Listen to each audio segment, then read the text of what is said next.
저희들은 지금 건강한 교회, 교회가 누구라고요? 우리 자신이 교회입니다. 그래서 건강한 우리 자신들, 특별히 영적으로 건강한, 영성이 충만한 우리 그리스도인들, 그리고 성령이 충만히 역사하는 그러한 우리들의 건강한 아름다운 능력의 교회 어떻게 만들어 가는지를 우리가 살펴보고 있습니다. 그래서 오늘 교회 얘기를 하더라도 나에 대한 얘기로, 또 개인 얘기를 하더라도 교회에 대한 얘기로 그렇게 오늘 말씀을 들을 수 있게 되기를 원합니다. 첫 번째, 건강한 교회는 하나님의 임재로 증명됩니다. 즉 우리 개인적으로는 하나님을 만났느냐 만나지 않았느냐라고 하는 거예요. 그리고 건강한 교회 공동체도 하나님을 만난 사람으로 구성되어 있느냐 아니면 육신의 영을 가진 사람으로 구성되어 있느냐라고 하는 거죠. 육에 속한 사람은 뭐라 그러세요? 시기하고 분쟁하고 사람을 쫓는 자가 육에 속한 자라 그랬어요. 성령에 속한 자는 하나님을 만난 자로서 성령의 소욕을 쫓아서 행하는 자예요. 그래서 자신을 오늘도 내려놓고 주의 뜻을 받드는 자가 성령에 속한 사람이죠. 그래서 하나님이 과연 권능으로 임재하셔서 나를 다스리는가 라고 하는 것이 건강한 영성인지 아닌지를 결정하고 또 건강한 우리 교회 공동체인지 아닌지를 결정합니다. 하나님이 이곳에 계십니다. 아멘 하시 바랍니다. 하나님이 우리 속에 계십니다. 아멘 하시 바랍니다. 또한 하나님이 우리 가운데 계십니다. 아멘, 아멘입니다. 우리가 하나님의 나라가 어디 있느냐 그랬더니 너희 가운데 비트윈이라고 하는 단어를 썼어요. 그 관계 속에서 하나님의 나라가 건설되어 가는 거죠. 그러니까 내가 천국을 맛보며 살려면 관계에 성공하는 자가 되면 천국을 오늘 또 맛보며 산다. 아멘 하시기 바랍니다. 여러분, 교회라고 하는 존재가 어떤 존재냐면 이 세상에서 풀어내는 존재예요.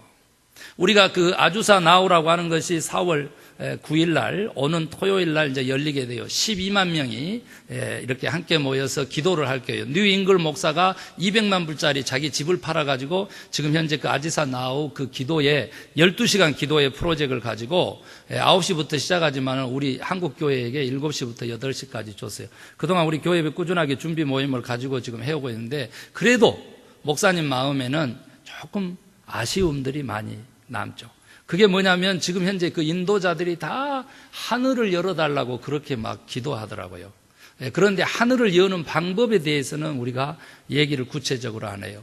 그리고 왜 교회가 쇠락했는가? 왜 110년 만에 다시 아주사의 부흥, 저 다운타운, 저 흑인, 지금은 홈레스 피플로 바꿔버린 그 조그만 거리에서 그 흑인이 성령을 받고 권능을 행사했고 그것들이 그대로 1년 만에 우리 한국에 가서 장대영 교회에서 그 성령의 회개의 역사가 일어나서 그걸 통해서 우리 한국 교회가 부흥했는지 그것들을 한번 살펴보고 그걸 알진데 왜 쇠락했는지도 우리가 살펴보고 그것을 회개하지 않고는 부흥이 있을 수 없다는 것. 그것이 저의 아쉬움입니다. 그게 뭐냐 그러면 여러분 하늘이 그냥 열리는 게 아니고 여러분 천국의 열쇠를 베드로의 신앙 고백을 통해서 줬는데 주는 그리스도시요 살아계신 하나님의 아들입니다 라고 하는 그 신앙 고백 속에 주는 그리스도, 주가 나의 메시아고 주가 하나님의 아들로서 나를 만드셨으니까 나를 다스립니다 라고 하는 그 고백 속에 교회를 태동시켰고 그걸 천국의 열쇠로 주셨어요. 그래서 교회의 자리라고 하는 것은 천국을 열고 닫는 자리라고요. 그런데 그게 어떻게 됐어요? 땅에서 매면 하늘에서도 매고 땅에서 풀면 하늘에서 풀리리라고 하는 순서를 정확하게 예수님이 주신 거라고. 이게 바뀐 것으로 착각하는 오늘날의 많은 교회가 이게 문제라고. 기도의 능력이 없는 이유가 거기에 있는 거예요. 기도의 능력, 권능이라고 하는 것은 오늘 성경에 나온 대로요, 주의 뜻대로 행하는 자, 그에게는 무엇이든지 구하는 것은 그대로 행해진다. 이렇게 말씀을 해주세요. 22절에 나와 있는데 그러한 그 능력 있는 기도라고 하는 것은 우리가 먼저 관계성 속에서 우리가 풀어야 된다는 거예요. 순서가 있는 거예요. 내가 지금 현재 맨바 됐는데 내가 잡힌 바 됐는데 하늘이 열리고 축복이 임한다. 그거 어불성설이 그건 하늘이 쏟아져도 은혜가 폭포수처럼 쏟아져도 내가 매여 있기 때문에 내가 잡혀 있기 때문에 담을 수가 없는 것이죠. 허황된 신앙생활을 하는 것이죠. 여러분 다시 한번 하나님의 임재라고 하는 것은 하나님의 주권과 권능을 임재하는 것입니다. 아멘. 그 다음에 두 번째로는 뭐냐면 하나님께 영광 돌리는 예배이죠. 우리가 예배라고 하는 것을 이제 예배를 본다라고 하는 것을 우리 수요 키티 모임에서 아주 싫어하세요. 더구나 예배나 보자 이런 말에 대해서는 아주 저주하시더라고. 어떤 집사님이, 새로 오신 집사님이 저희 교회 오셔서 그래요. 그러는데 이제 그 보다라고 하는 말, 그 말에도 또한 드린다라고 하는 말이 포함되어 있기 때문에 표현되는 것 같고 너무 성내지 마십시오. 제가 그렇게 권면을 해드렸는데, 여러분 그것은 기본적인 자세를 의미하는 것이죠. 우리가 교회에 은혜 받으러 오기 때문에 교회가 문제가 생기는 거예요. 은혜 받으러 오는 게 아니고, 그것은 목적이 아니고 하나님의 선물, 부차적인 것이에요. 우리가 예배자로 교회에 나오는 것은 내 인생을 주님하고 함께 하겠습니다라고 하는 결단과 헌신하러 오는 거예요. 아멘 하시기 바랍니다. 그러면은 하나님의 은혜는 따놓은 당상이라는 거죠. 누리면서 살 수 있어요. 누리면서 주님과 함께 하겠습니다, 내 일생을 주님에게 헌신하겠습니다, 그 결단을 위하여 예배자로 오면 은혜는 날마다 폭포수처럼 쏟아지는 거예요. 내가 듣고 싶은 소리를 들으려고 교회에 오는 게 아니고, 그래서 목회자도 듣고 싶은 소리를 전하는 목회자가 아니고 하나님 중심에서 생명의 길을, 오늘 얘기 나왔잖아요. 생명의 길을, 주님이 죽으심으로 우리가 생명을 얻었다고, 주님이 우리를 사랑하심으로 우리가 살아났잖아요. 그 생명의 길을 전파해야 되는 거예요. 자기중심성을 버리고 하나님의 영광이 드러나는 예배는 어떻게 이루어지느냐 그랬더니, 나를 죽이고 그리스도로 채우는 자들에게 하나님의 영광의 예배가 임하는 줄로 믿으시기 바랍니다. 그리고 더 나아가서는 삶으로 예배하도록 우리를 그렇게 지으셨어요. 이 모여서 우리가 함께 예배하는 것은 우리의 고백일 뿐이고, 진짜 예배는 삶에서 삶으로 하나님에게 영광을 돌리고 기쁨을 올려드리는 그러한 삶을 살 때 드려주는 줄로 믿으시기를 원합니다. 세 번째로, 건강한 교회, 건강한 영성의 소유자는 영적인 훈련을 받아야 돼요. 영적인 훈련을. 여러분, 저는요, 이 큐티 모임 소그룹이 우리 교회를 살린다고 믿어요. 그걸 해보지만 이 소그룹을 이끌어갈 평신도 리더들을 만나지를 못하는 거예요. 아직도. 그래서 이 교역자들로 그것을 계속 떼어내고 있는데 아직도 멀었어요. 여러분, 다시 한번 얘기합니다. 하나님의 최고의 관심은 뭐냐면, 우리가 하나님과의 관계를 다른 사람에게 폭로하고 다른 사람에게 내 믿음의 삶을 나누는 것이 하나님의 최고의 관심이에요. 그러니까 하나님께 영광스럽게 하고 하나님에게 기쁨을 돌려드리려면 소그룹 모임에서 내가 일주일 동안 이렇게 살았어, 이렇게 말씀 붙잡고 한번 싸워봤어, 그런데 세상은 이래, 어떻게 할까, 지혜 좀 줘.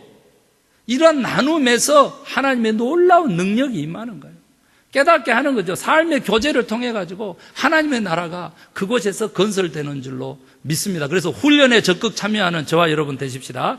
이 예배도 훈련이고요, 교회에서 행하는 모든 봉사도 훈련이고, 그리고 단지 성경 공부만이 훈련이 아니라는 거예요.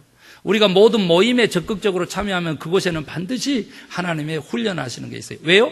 말씀이라고 하는 것은 교훈과 책망과 바르게 함과 의로 교육하니, 네 가지 것 다 교훈적이고 책망하고 바르게 하고 의로 교육하는 말씀이에요.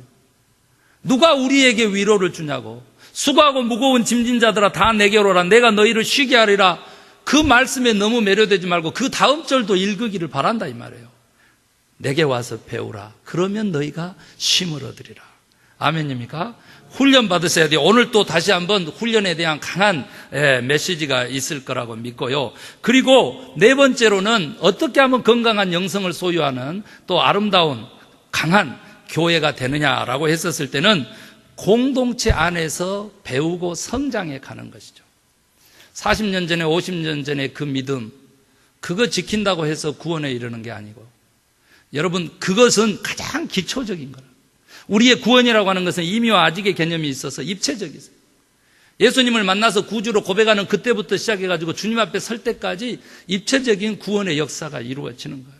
그래서 오늘 또 날마다 회개하며 배우려고 하는 자가 가장 지혜로운 자라고 믿고 끊임없이 배우고 성장하고자 하는 열망을 가질 때 우리 영성은 성장해 가고 우리의 교회는 강한 교회, 건강한 교회가 될 줄로 믿으시기를 원합니다. 그런데 그게 어디 안에서? 공동체 안에서. 오늘날 교회의 그 크라이시스가 어디에 있느냐라고 하는 거예요.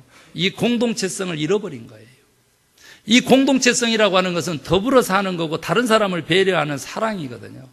우리 삼위일체 하나님의 본질이거든요. 우리가 믿고 있는 하나님은 삼위일체 하나님이세요.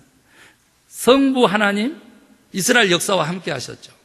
성자 예수 그리스도 우리에게 구원을 인류 구원의 메시아 되시죠. 역사적으로 가장 위대한 하나님의 인간이 되신 성육신하신 하나님이시죠. 그분이 가시면서 아버지의 영, 아들의 영, 함께 성령님을 우리에게 보혜사로서 허락하셨죠.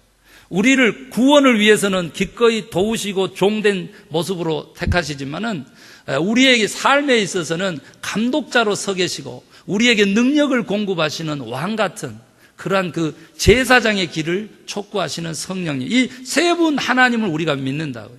그러니까 이 세 분 하나님을 우리가 온전하게 믿기 위해서는 구별은 되나 분리가 아닌 개념 속에서 하나님을 올바로 인식해야 된다는 거죠. 그 인식은 뭐냐 그랬더니 첫 번째 그 본질이 그분이 본질상으로 세 분이 함께 이르시니까 공동체적이라니까요. 소통하고 관계 맺으며 서로 배려하는 거죠. 그 다음에 그분이 본질상으로 그 관계성 속에서 인간이 되셨잖아요. 우리의 모양대로 사람을 만들었잖아요. 그러니까 인격이신 분이시라는 거죠. 인격. 하나님을 어떻게 보느냐라고 우리에게 질문하는 사람들 많아요. 하나님의 영에 사로잡힌 자를 보면서 하나님을 볼 수 있어요. 믿으시기 바랍니다. 아멘. 예, 옆 사람 보면서 반갑습니다 한번 하시기 바랍니다. 예. 예, 어떻게 누구로 반가운지 지금 저는 웃는 거죠. 여러분들도 웃으시나요? 예. 반갑습니다. 어떻게 누구로 반가우냐. 만약에 성령의 사람이라면 하나님을 대하듯이 이웃을 대할 수 있는 주의 명령이 우리에게 놓여 있다라고 하는 것이죠. 그리고 삼위일체 하나님이라는 뜻은 그분이 어떤다고? 본질상으로 남을 위해서 자신을 내어주신 사랑의 하나님이라는 거예요. 그러니까 그 하나님을 우리가 믿고 그 하나님의 원하시는 바대로 그렇게 어떻게 행해 나가야 되는데 공동체 속에서 우리의 인격이 자란다는 거죠. 하나님하고 나하고의 관계만 좋으면 돼라고 가르쳤기 때문에 교회를 떠나도 내 신앙이 유지되는 줄 알고요. 교회를 떠나도 우리가 천국에 가는 줄로 그렇게 안다고요. 그러나 우리의 인격은 교만하여져서 자고하여져서 하나님과의 단둘이 있을 때 낮아지는 것이 아니고 겸손해지고 꼬꾸라지는 것이 아니라 오히려 더 자고해서 하나님을 외면하는 인생이었다. 아담과 하와가 어떻게 원죄를 저질렀는지를 보면 안다 이거예요. 그래서 하나님께서는 교회 공동체를 우리에게 주셨어요. 그래서 관계성 속에서 인격이 다듬어지고 성화의 길을 가면서 하나님의 형상을 회복하도록 하나님이 우리를 그렇게 지으신 거예요. 아멘 하시기 바랍니다. 그래서 우리 교회를 통한 구원을 부르짖을 때 다시 우리 교회가 살고 우리들의 인생이 풍성하게 되는 거예요. 인생은 관계의 사슬이라 그러잖아요. 관계에 성공하는 자가 인생에도 성공하고 천국에도 간다. 아멘 하시기 바랍니다. 그런데 가장 이러한 공동체를 파괴하고 오늘날 교회 주님의 몸을 무너뜨리는 것이 뭐냐 그랬더니 우리 개인에게도 하나님이 오늘 경고하시는 거죠. 어떻게 하면 이 관계성 속에서 이루어지는 하나님의 나라를 파괴하느냐 그랬더니 바로 나르시즘이라고 하는 거예요. 이 나르시즘이라고 하는 것은 한국말로 번역을 하면 자아도취증입니다. 자아도취. 자기 중심성이라고 저는 그렇게 해석을 자꾸 하는데 자아도취라고. 오늘 그거에 대해서 세 가지 어떤 현상이 나타나는지 내가 지금 하나님께 반하는 인격으로 하나님에게 어게인스트하는 그러한 영으로 가느냐 안 가느냐, 어떻게 하면 교회를 살리느냐, 어떻게 하면 교회를 파괴하는지 그 기준을 이 나르시즘으로 보고 있기 때문에 자아도취에 빠진 사람들은 어떤 현상이 나타나는지 학자들이 연구해서 세 가지를 발표를 했는데 제가 플러스 원을 하려고 합니다. 첫 번째가 뭐냐 그랬더니요, 상상이라든지 행동을 과장한다는 거죠. 그랜디오시스트라고 하는데, 그랜디오시스트예요. 그게 무슨 말이냐 그랬더니 뭐든지 크게 과장하는 버릇이 있는 거예요. 이만큼 아픈데 엄청나게 아프는 거죠. 이만큼 잘했는데 어마어마하게 잘하는 거죠. 손톱만큼 행하고 산만한 상급을 바라는 그런 모습들이죠. 우리 신앙적으로만 제가 얘기하는데요, 실제로 인간적으로 얘기하면요, 이런 군상들이 얼마나 많은지 몰라요. 민주화 운동 현장에 한 7번 나갔는데 감옥에 한 12번 다녀왔다 이렇게 얘기하는 사람들. 하나님이 기뻐하시지 않기 때문에 세우시질 않아요. 여러분, 우리가 어떻게 하는지 아세요? 지금요, 이만한 아픔 가지고 침소봉대한다 그러죠. 어마어마한 아픔인 것처럼 포장하면서 그렇게 살아가요. 엄살을 떠는 거죠. 엄살. 하나님이 모르실까요? 아시는 거죠. 상상이든 행동이든 우리들의 상처든 과거든 여러분 과장하는 자는 자아도취병에 걸렸다 이렇게 보시면 돼요. 그래서 우리가 그것을 좀 탈피할 수 있는 길을 이제 우리가 배워보려고 하고요. 그 다음에 두 번째로는 뭐냐 그랬더니요, 다른 사람들의 평가에 대해서 지나치게 민감. 하이퍼 센시티비티. 지나칠 정도로 민감한 거예요. 이런 사람들은 뭐냐면 우리에게 하나님께서 자유의지를 주셨고 우리에게 하나님이 형상을 심으셔가지고 천하보다도 귀한 존재로 우리를 만드셨는데 다른 사람 중심으로 인생을 사는 거야. 다른 사람이 보는 눈, 다른 사람의 평가로 인생을 사는데 그것을 뛰어넘을 수 있는 존재로서 하나님이 우리를 지으셨다는 거잖아요. 아멘 하시기 바랍니다. 다른 사람 눈 그러면 신경 쓰지 말 거예요. 관계에 성공하라면서 어째 이런 말을 합니까? 아니죠. 다른 사람의 평가도 중요하죠. 그렇지만 하나님과의 그 평가, 자기 기준이 너무 자기 기준에 차 있다는 거예요. 이게 제가 플러스 원이라고 하는 것이 뭐냐면요, 객관적 기준을 상실해 가는 거예요. 자아도취병 환자는 객관적 기준을 상실해 가요. 왜 도대체 다른 사람의 그 평가에 민감한 줄 아세요? 원래 성도들은요, 다른 사람들의 그 눈을 무서워해야 돼요. 왜? 모범된 존재로 지음받았기 때문에. 그런데 이 자아도취병에 걸린 사람들의 그 민감함은 거기에 있는 것이 아니고요, 자기 기준이 분명하기 때문에 민감한 거예요. 그러니까 자기 기준에서 벗어나면 다 나쁜 놈들이죠. 나에게 있어서 이익은 선이야 라고 세팅을 해놨기 때문에 이익이 있으면 선이고 이익이 없으면 악인 거예요. 그냥 모든 사람들이. 이런 관계로 절대 성공할 수 없죠. 오늘요, 주님께서 우리를 위하여 사랑 때문에 목숨을 버리셨으니까 우리가 형제를 위해서 목숨을 버리는 것이 마땅하다잖아요. 그거 없는 것이죠. 자기 기준이 너무 강하기 때문에 다른 사람 기준에 그렇게 지나치게 민감할 수밖에 없고요, 객관적 기준을 상실해 있기 때문에 오직 자기가 왕이고 자기가 중심이죠. 이 사람은 자아도취병 환자예요. 관계에 절대 성공할 수 없는 것입니다. 마지막으로는요, 어린 시절부터 렉이 걸리는 거예요. leg of empathy라 그러는데, 여러분 뭐가 안 되냐면 감정이입이 안 되는 거예요. 무슨 말이냐 그랬더니 공감을 얻지를 못하는 거예요. 공감을. 나중에도 나옵니다만은 경청하는 기가 이해를 돕고 그 이해에서 공감이 나오거든요. 공감은 건강함의 기준이에요. 우리 교회 공동체도 공감을 얼마만큼 하느냐에 따라서 건강함의 그 바로미터거든요. 건강한 교회를 추구하려면 공감하는 능력이거든요. 우리도 건강한 영성, 건강한 인격, 건강한 삶, 뭐라고요? 공감하는 능력이에요. 그런데 감정이입이 안 되는 거예요. 공감을 못 하는 거예요. 렉이 걸린 거죠. 딸까닥 하는 거예요. 어렸을 때부터 이게 상처, 그리고 반복적인 그 습관에 의해서 이런 현상들이 사실 벌어지거든요. 그래서 이 나르시즘이라고 하는 것이 한 4가지 기준이 있다. 다시 한번 과장하는 경향, 그리고 남의 평가에 막 지나치게 민감해서 자기 기준만 있고 객관적 기준이 없는 경향, 그리고 세 번째로 뭐라고? 감정이입이 안 돼가지고 공감을 못하는 거예요. 자기가 항시 옳은 거예요. 자기가 중요한 거예요. 더구나 뭐가 중요해요? 자기의 감정이 중요한 거예요.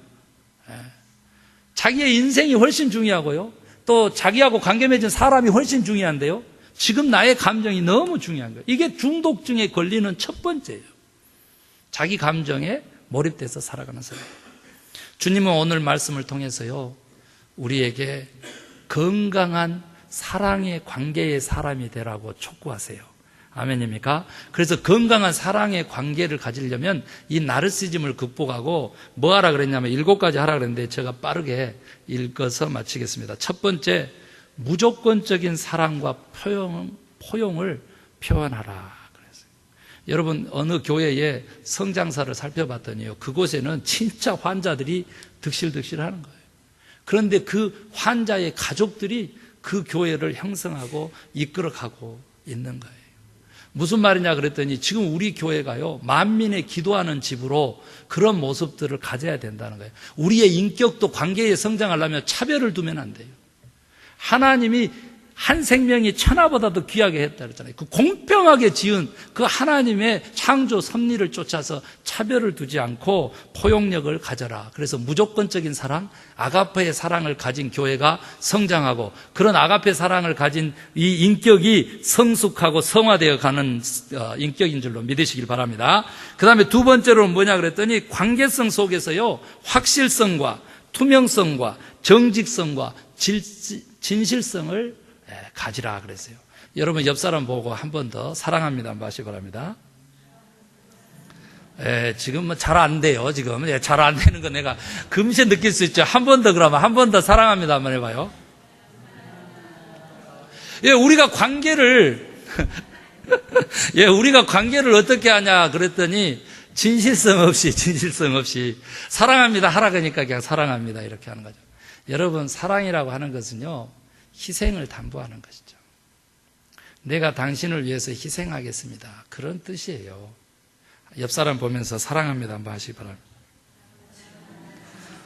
더 안 되는 경향을 보여주면, 이거 오늘 우리 말씀 듣고 예배하는 의미가 없는데, 조금 전에 또 사랑이라고 하는 것은 내가 당신을 위해서 희생하겠습니다, 그 뜻을 담는다 그러고 사랑합니다 하라 그랬더니 더 목소리가 적어지는데, 여러분 어렵죠. 그럼에도 불구하고 관계에 성공하려면 진실하시기 바랍니다.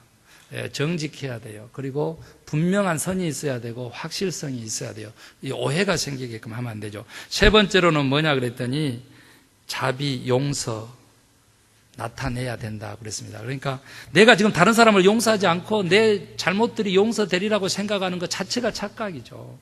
미가서는 이렇게 얘기했어요. 사람아, 주께서 선한 것이 무엇인지 내게 보이셨나니 여호와께서 내게 구하시는 것이 오직 공의를 행하며 인자를 사랑하며.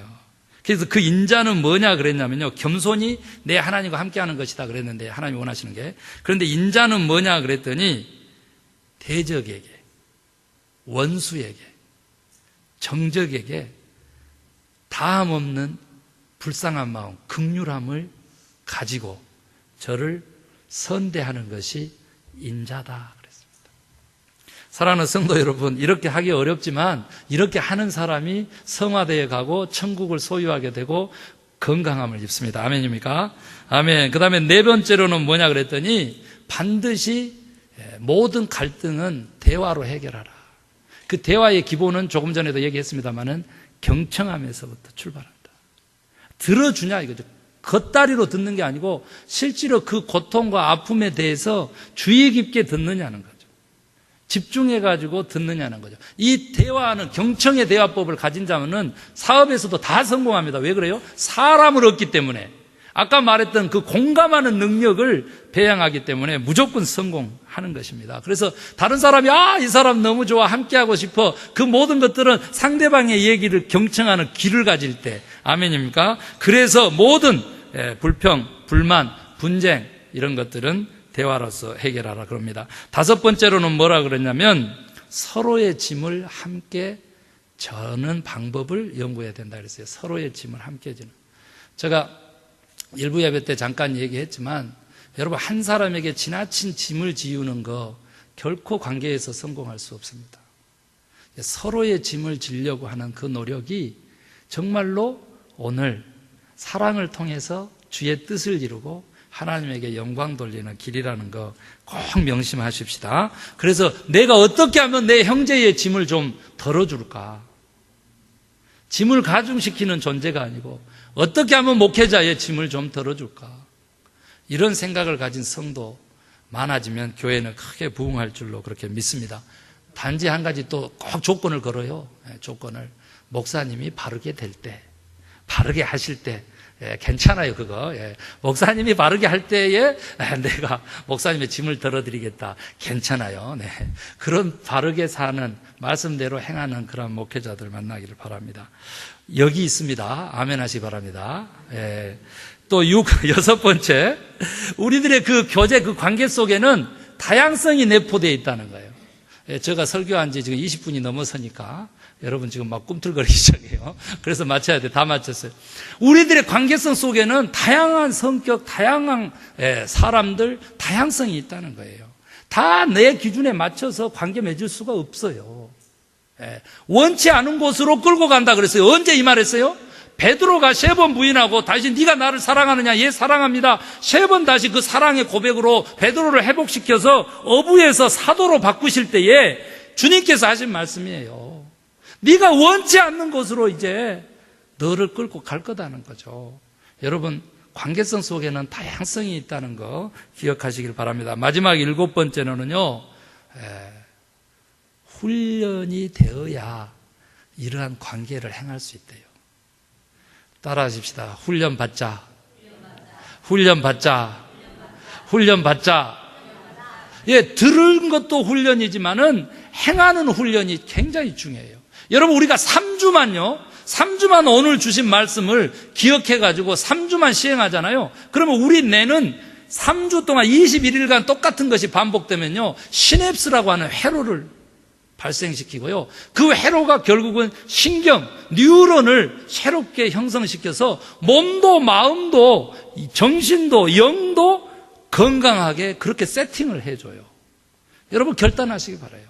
3주 정도 오늘 주신 그 말씀 그대로 나르시즘을 극복하고 관계적인 인격으로 나아갈 수 있게 되기를 주의 이름으로 축원합니다. 무조건적인 사랑, 진실성이 있는 관계, 용서, 그리고 대화, 경청하는 귀, 그리고 짐을 지려고 하는 봉사, 그리고 다양성을 인정하는 인격, 그리고 훈련을 받고자 하는 낮은 자세, 겸손, 이것이 우리를 관계에 성공한 천국 백성으로 만들어 주실 것입니다. 아멘. 기도하십시다.